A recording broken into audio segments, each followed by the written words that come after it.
I'm delighted to be joined by Gren Manuel, the editor of Financial News. Now, Gren, this week you celebrated the 900th edition of the newspaper after it was launched in 1996. What's changed since then? Well, the city has changed incredibly. I mean, when we first started, it was all men with double-barreled names and pinstripe suits, and the city has changed.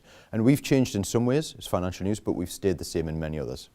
The fact is, the world of finance information is at a premium, and what we set off to deliver, and we still deliver today, we need breaking news. You know, we need to be the first with major news stories. And the other thing that we really need to deliver is analysis and comment.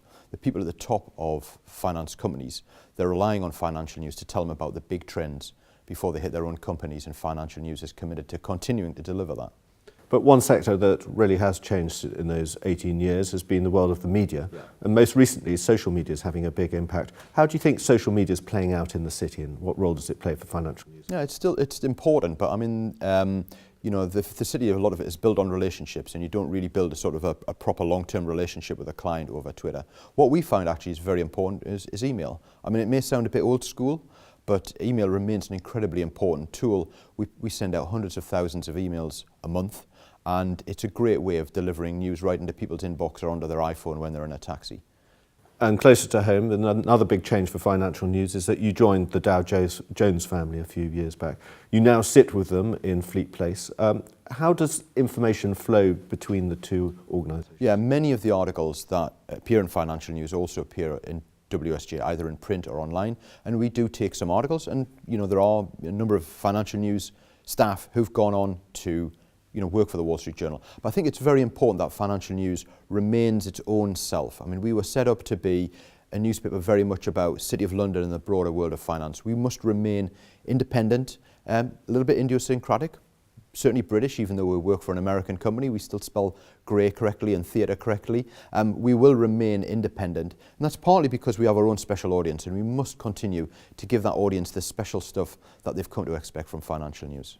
Now, do you think the city is doing a good job about communicating what it does? And do you think the communication sector in the city is helping that?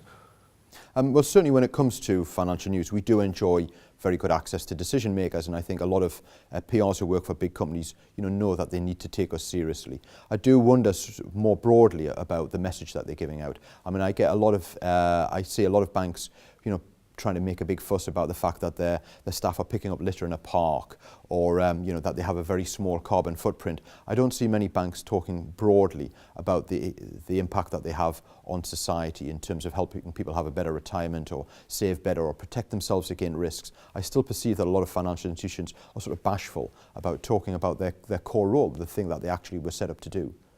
And finally, what would be your top tip to any PRs before they approach finance? I think people need to understand our audience. We're not like a specialist publication where we're just talking about one field. I mean, our readers are high-level people, and they want a broad overview. We're not interested in little details. What we need to know is, what is the big trend? What is the thing that's really affecting business? And we need to know about it beforehand. The other thing is that we need to have breaking news, and often we will contact people in a hurry. We practice no surprises journalism. We always speak to people before we write about them.